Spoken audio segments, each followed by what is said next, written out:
More now on one of our top stories, President Joe Biden calling for an end to America's longest war, announcing the withdrawal of US troops in Afghanistan. Soldiers will be removed slowly from the region by the 20th anniversary of the September 11 attacks. Joining us with more analysis live now is Peter Leahy, the former Australian Army Chief and Director of the National Security Institute at the University of Canberra. Peter Leahy, appreciate your time. Australia still has around 80 personnel on the ground in Afghanistan in a training and mentoring capacity with local forces after, as we know, combat operations ended in 2013. Does the Australian government now really have no choice but to follow America's lead and also wrap up our commitment to Afghanistan? No choice at all, Ash. It's time to come out. The Americans have decided. The President of the Americans has said that 4 presidents have been involved in this. In the Australian case, to my count, it's 7 prime ministers. I think we might have taken a decision before America that our mission was finished, indeed, in October of 2013. I think you've just referenced that our Prime Minister, Tony Abbott, and Bill Shorten were there in Afghanistan saying that the task was over. We leave not with victory or with defeat, but with a hope that there would be something better for Afghanistan. Well, that was, 6 years ago, 7 years ago. It's time that we left Afghanistan.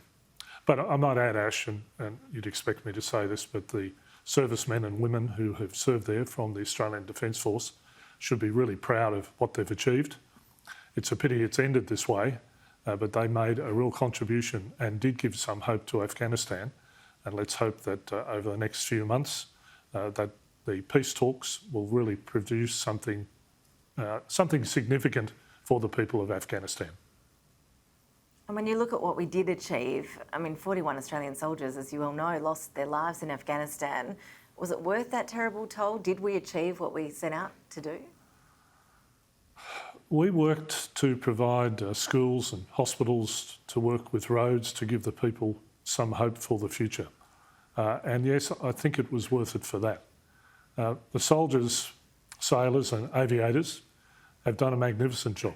They did their bit.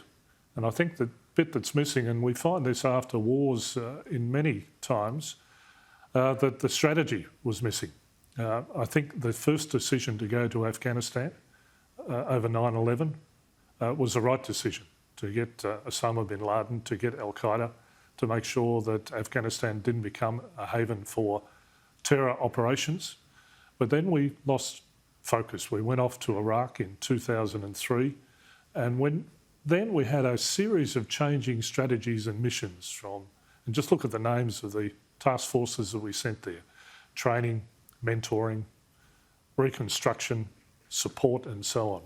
There really wasn't this clear definition of a strategy, what the end state was going to be. Indeed, I've seen some commentators talk about the strategy being not to lose rather than to win. So I think we really should be asking questions of ourselves as we perhaps look for conflicts in the future. What is our end state? What are we going there for? What's the mission? What are our interests? And most importantly, what does victory look like? I don't think we had clear answers for them. Peter Leahy, when you speak about hope for the future of Afghanistan, what do you think America's decision to withdraw will actually mean on the ground for the people of Afghanistan?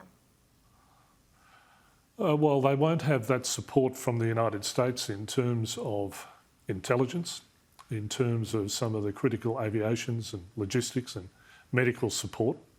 For most of the people of Afghanistan, it probably won't mean much change because we do know that the Taliban control a lot of Afghanistan. And you might recall that Hamid Karzai, the president, was known for some time as the mayor of Kabul.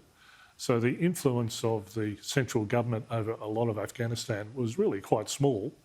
So I don't see a lot of change. In fact, I see some dangers in that the Taliban, in their peace talks, if you could call them that so far, really haven't said that they're going to clearly stop a terror base there. They haven't said that they'll allow human rights.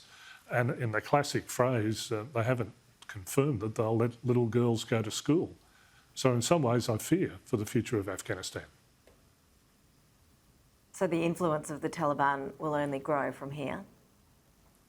I think there's a real potential for that. I think they've shown strategic patience. They've outlasted the United States and the coalition.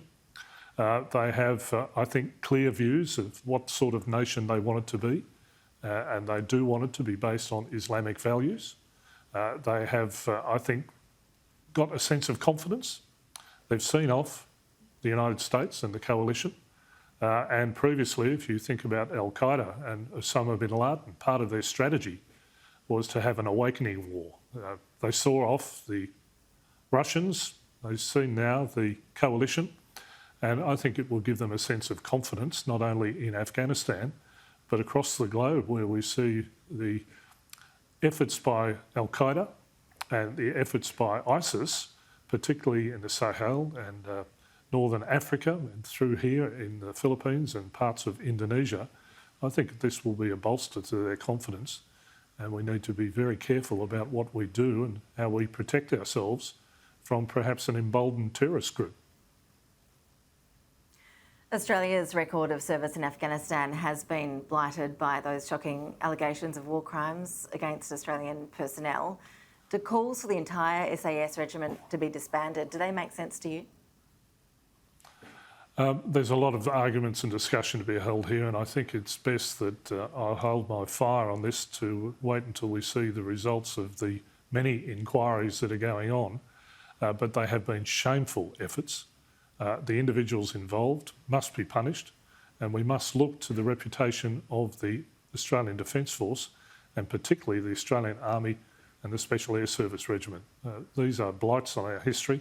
They must be resolved and people must be punished.